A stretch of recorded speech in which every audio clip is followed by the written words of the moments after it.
Isang magandang araw mga kaibigan! Narito na naman po si Shenshen TV na magbabahagi sa inyo ng kapanapanabik tungkol sa kwento ng pag-ibig. Pero kung bago ka pa lamang sa aking YouTube channel, paki-like lang po ng ating video, paki-click na rin ang subscribe button at ganoon rin ang bell icon para lagi kayong updated sa mga paparating ko pang mga upload. Ika-6 na kabanata. Sa art shop ni Henry nagtuloy si Gilbert. Alam niyang sa mga oras na yon, wala ito sa bahay. Tuloy-tuloy lang ang kanyang pagpasok sa pintuang salamin na may nakasulat na Classic Art Shop. Nang tawagan siya ng pansin ng guard on duty. "Sir, paki-register lang po sa logbook." Inis niyang nilingon ito. "Sa opisina ni Henry ang tuloy ko. I'm Gilbert Guevara, a family friend." Sa kanya itinuloy ang paghakbang. Dumaan siya sa lobby ng shop. Naroon ang iba't ibang klaseng paintings at kung ano-anong work of art. Gayon din ang mangilang-ilang customer at sales assistant. "Good morning, sir. May I help you?" Salubong ng isa sa mga sales assistant. Formal siyang nagsalita. "Is Henry in?" Itinuro na niya ang opisina nito na nasa gawing kanan ng maluwang na kwarto. "Yes, sir. Tumuloy na lang po kayo. Naroon po ang kanyang sekretary sa unahan. Thank you." At muling inihakbang ang mga paa. Pagdating niya sa harap ng mesa ng sekretarya ay hindi na siya nahirapan. Mas kilala siya nito kumpara sa ibang empleyado ni Henry, kaya kaagad siyang nakapasok. "Gilbert, what a surprise! Oh, dito ka maupo." Agad nitong itinuro ang isa sa dalawang visitor chairs na nasa harapan ng mesa nito. Hindi niya tinugon ng kapwa ngiti ang masayang bati ni Henry. Sa halip umupo na itinuro nito ang upuan. Nilapitan niya ito, saka binigwasan ng kamao sa sikmura. "Hey! What's that for?" Takang sinapu nito ang bahaging tinamaan. "Nagmamaang-maang ka pa? Traidor ka! Ahas! Bantay sa lakay ka pala. Hindi ka pa nakontento kay Raisa at inahas mo pa si Alex. Anong klaseng tao ka? Gagawa lang kayo ng imoralidad. Guguluhin niyo pa ang buhay ko. Hayop! Pweh! Ano ba talagang pinagsasabi mo?" Sapu pa rin nito ang sikmura. "Anong bantay sa lakay? Anong ahas? Anong traidor? Anong imoralidad ang sinasabi mo? Artista? Nagmamaang-maang ka pa ngayon? Mismong asawa mo ang nagbisto sa'yo." "Nasaan ang asawa ko? Saan mo itinatago ang walang hiyang Alex na yon?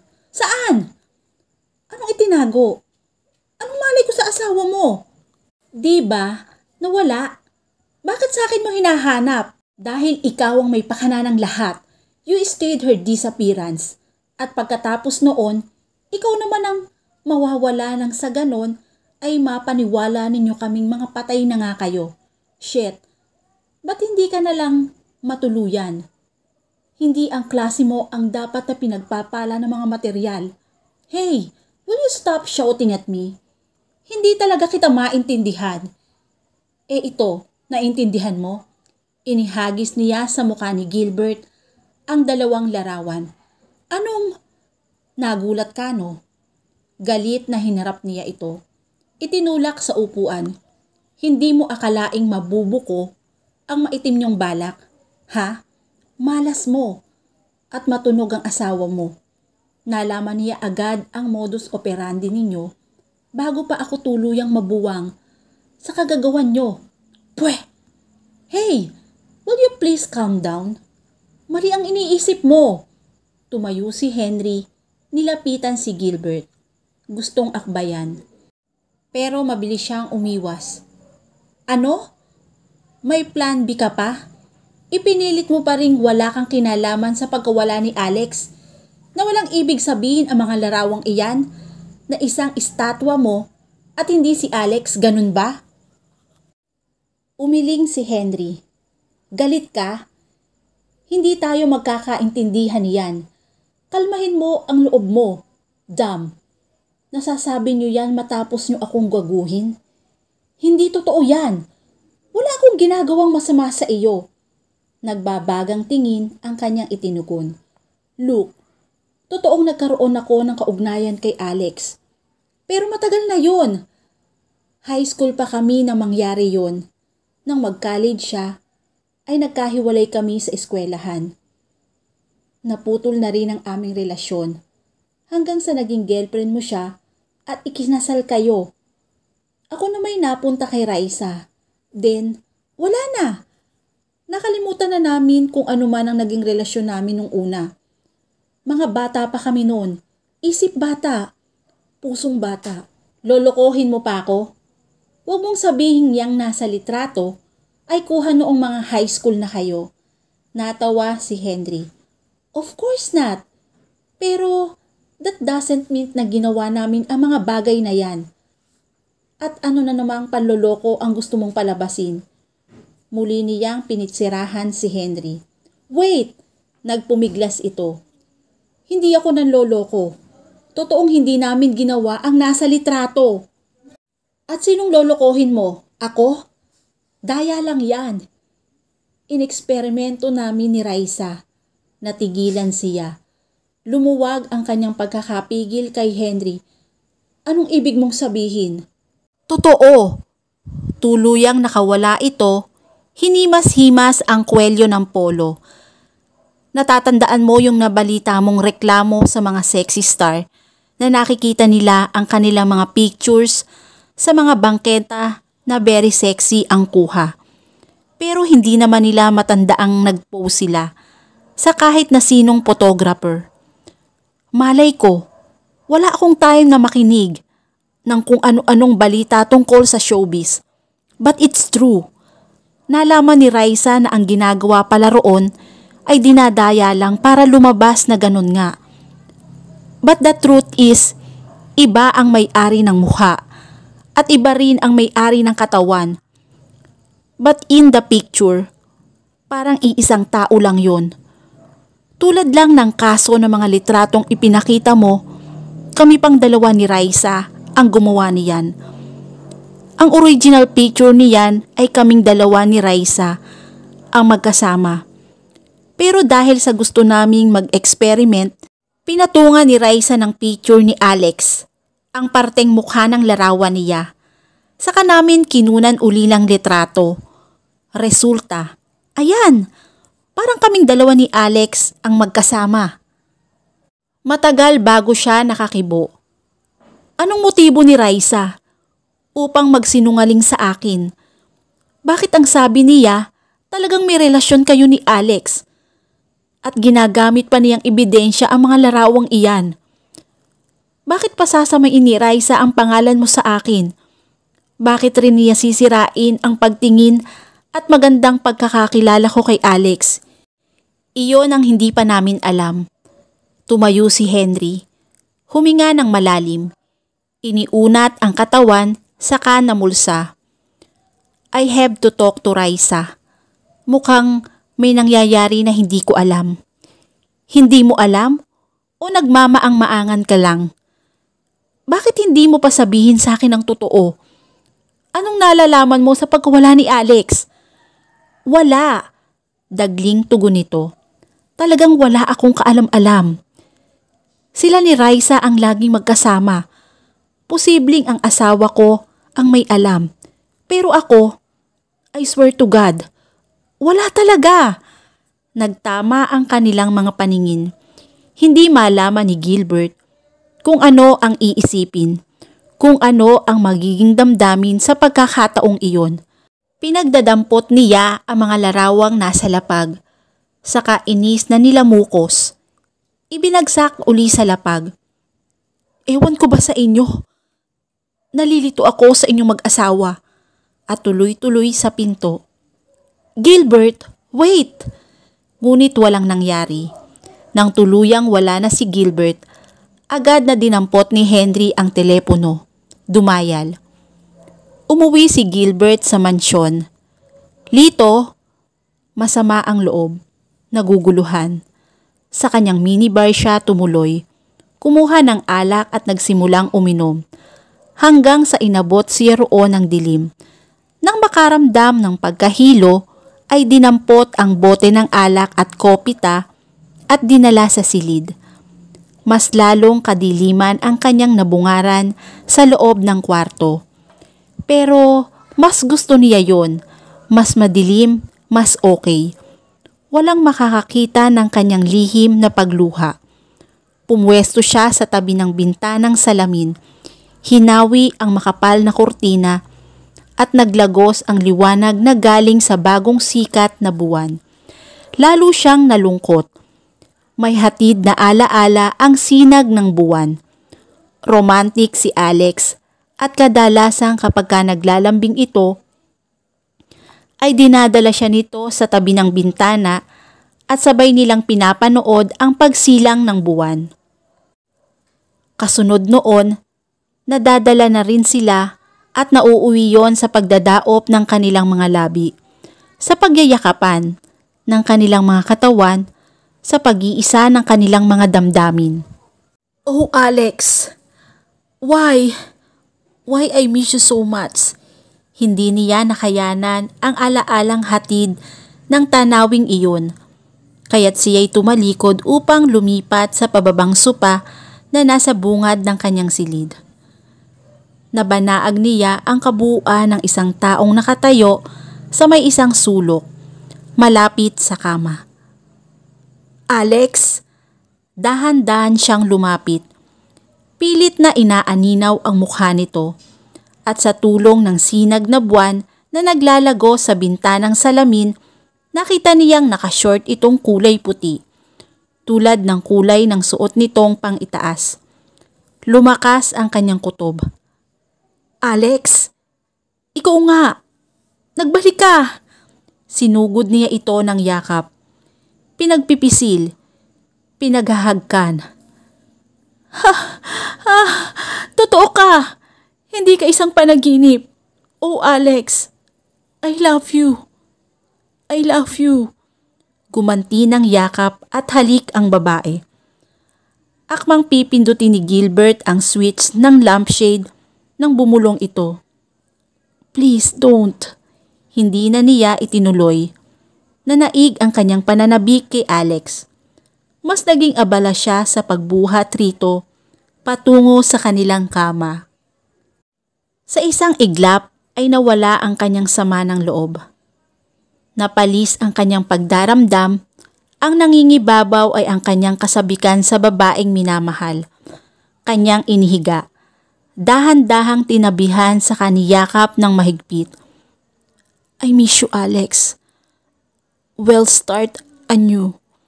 Kung ano man ang naging pagkukulang ko, please forgive me. Hinding-hindi na kita pababayaan. At nagsimulang gumapang ang kanyang mga kamay. Naglanda sa loob ng pang-itaas ni Alex. Naghahanap. Nananabik. Oh, anas ng babae. Lalong ginanahan si Gilbert. Nakakataba ng kanyang puso ang malamang natutugunan niya ang pangangailangan ng kanyang asawa.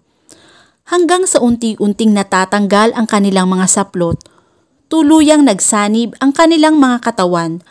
Damang-dama ni Gilbert ang init ng kanyang katalik. Sa sarili niya, I'm sure, hindi na ito isang panaginip. Naalala niya ang isa sa mga nakasulat sa diary.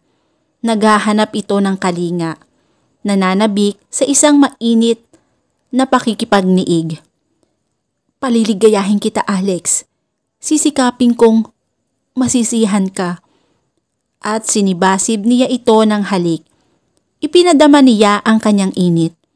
Muli, ang paimpit na halinghing ng kanyang katalik. At isinakatuparan ni Gilbert ang isinisigaw ng kanyang damdamin. Ibinigay niya ang hinihingi ng kanyang asawa. Halos bumaon ang mga kuko nito sa nangunguyapit sa mga balikat ni Gilbert. Napangiti si Gilbert. Sa kabila ng butil-butil na pawis na tumatagaktak sa kanyang noo, isang kaganapan ang kapalit noon. Nararamdaman niya na hindi malilimutan ni Alex ang gabing ito. Satisfied, abot-abot ang kanyang hininga. Mahigpit siyang niyakap ni Alex. Pinupog ng halik. Kinagat-kagat sa mga balikat.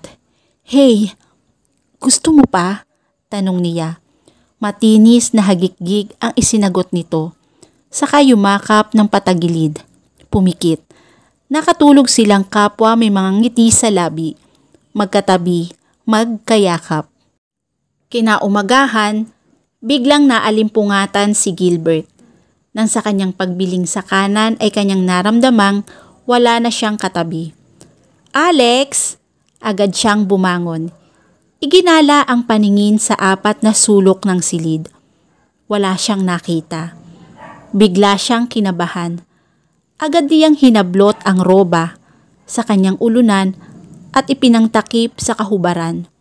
Nagtungo sa CR na nasa isang sulok ng kanilang silid. "Alex, are you there?" Ngunit wala pa rin. Tumindi ang kanyang kaba. Dali-dali siyang bumaba. Nagsisisigaw. "Alex! Nati! Hanapin mo nga si Alex, Nati!" Nagsulputan ang mga katulong. "Sir, si Alex, nasa na? Nasa kusina ba?" "Ho?" Napatanga ang katulong. "Oo, si Alex nasa na? Naunahan niya akong bumangon.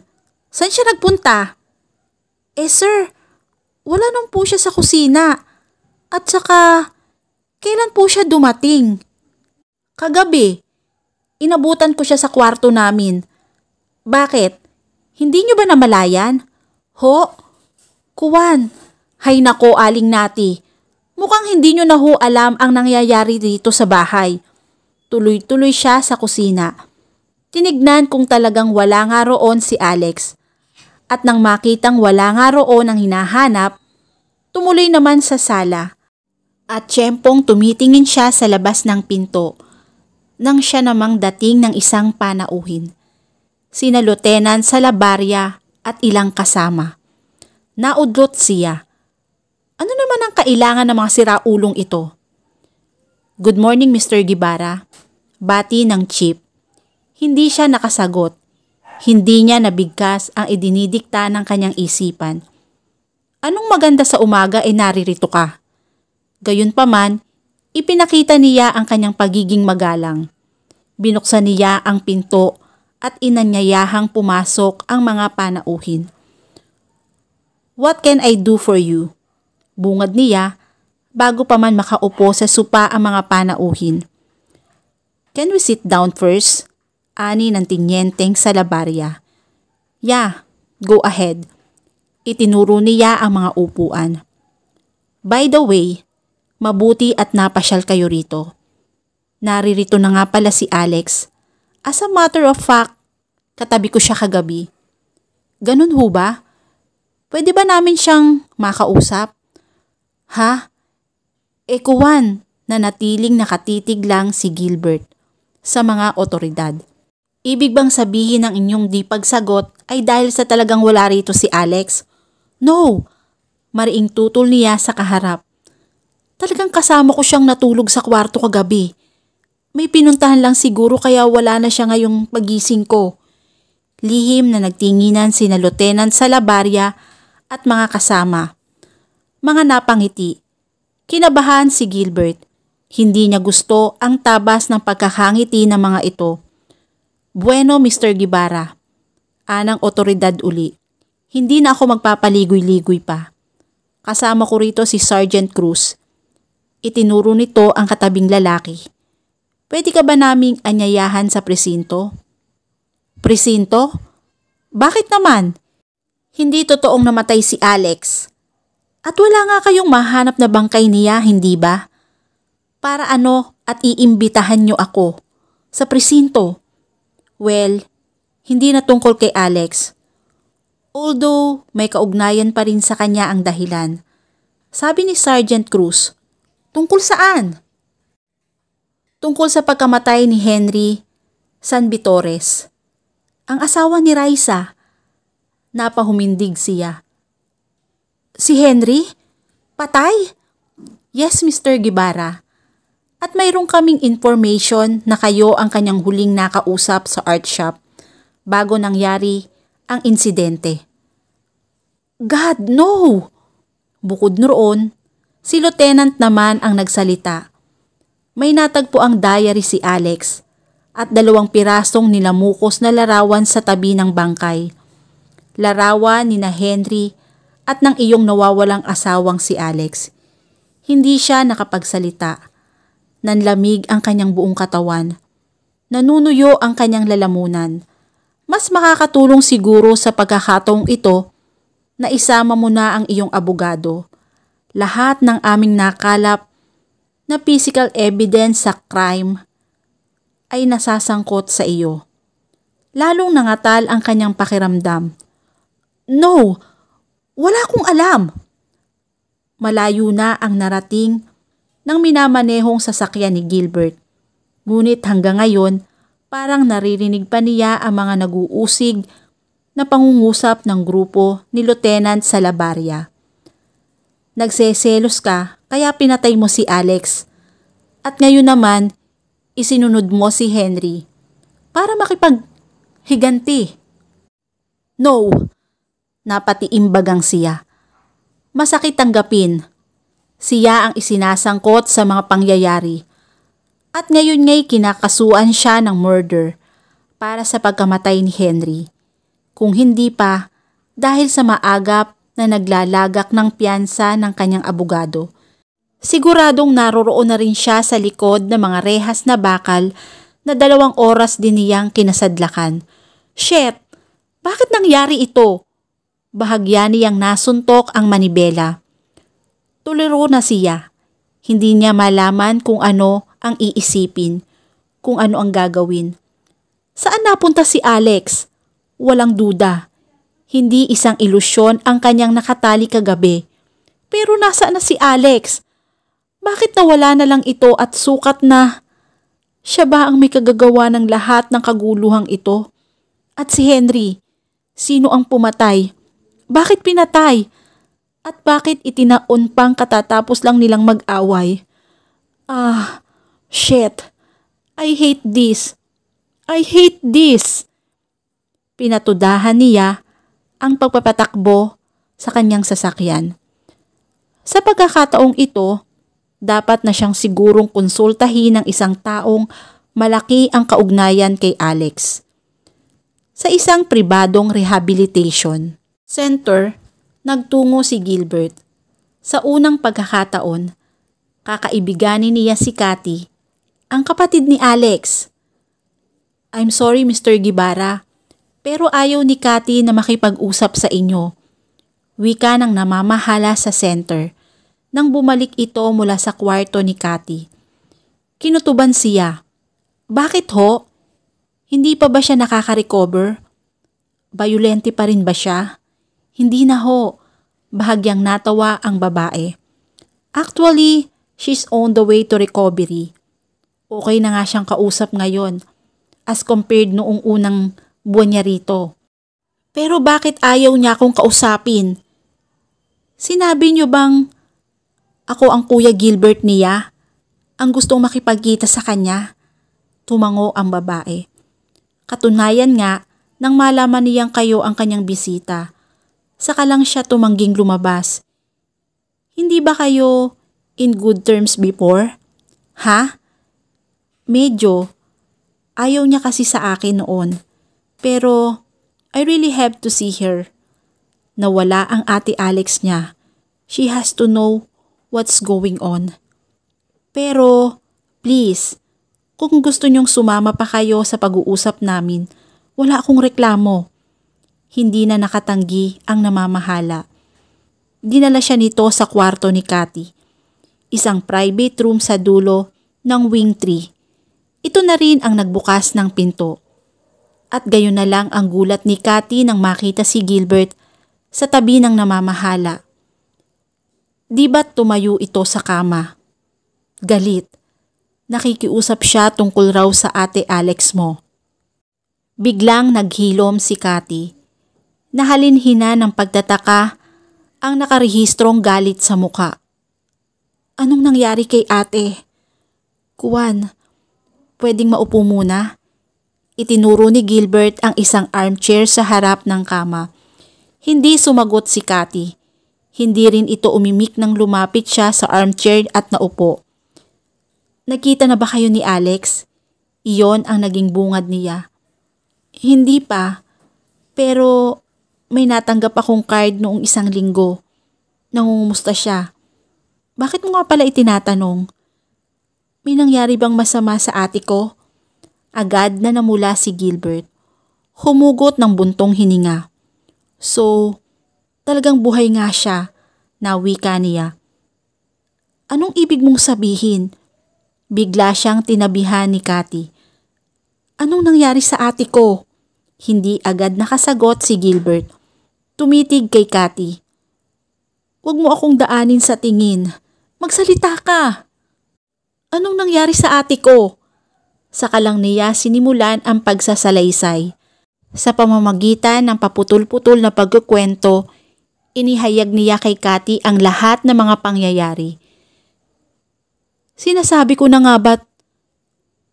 Halos matulig si Gilbert sa ibinigay na sampal ni Cathy. Cathy, huminahon ka! Mabilis na sumaklolo ang namamahala ng rehabilitation center. Hinawakan sa 2 kamay ang babae at dinala sa gilid ng kama. Doon pinaupo. Pero hindi ro natapos ang pagwawala nito. Patuloy ito sa paghihisterya. Minamaltrato mo siguro siya, kaya ayaw niyang magpakita. Totoo nga siguro ang pagpapakilala ko sa iyo. Isa kang mapagsamantalang ganid. Kayamanan lang naman ang gusto mo sa ate ko. Hindi mo iniibig ang ate ko. Hindi totoo yan. Napatayo siya. Akmang lalapitan si Cathy. Pero agad siyang hinarang ng namamahala sa center. Sige na, umalis na kayo. I don't think this is the right time to talk to her. Makakasama sa kalagayan niya. Pero, please, Mr. Gibara. User! You user! Get out! Get out! Tumingin siya kay Cathy. Patuloy itong naghihisterya. Patuloy sa paghuhumiyaw ng galit. Sige na, get out! Patuloy na pakiusap ng namamahala habang pigil-pigil si Cathy. Laglag ang mga balikat na napilitan siyang sumunod. Sa halip na makahanap siya ng solusyon sa taglay na problema, lalo lamang naragdagan ang kanyang kalungkutan. Oo nga, at nakupirma niya na talagang buhay si Alex. Pero nasaan? Bakit siya pinagtataguan? Bahagi ba yon ng paghihiganti nito? Ipinamumukha ba nito sa kanya kung paano ang maghintay, umasa at mabigo? At dito na po nagtatapos ang ika-6 na bahagi ng aking kwento. Hanggang sa muli po!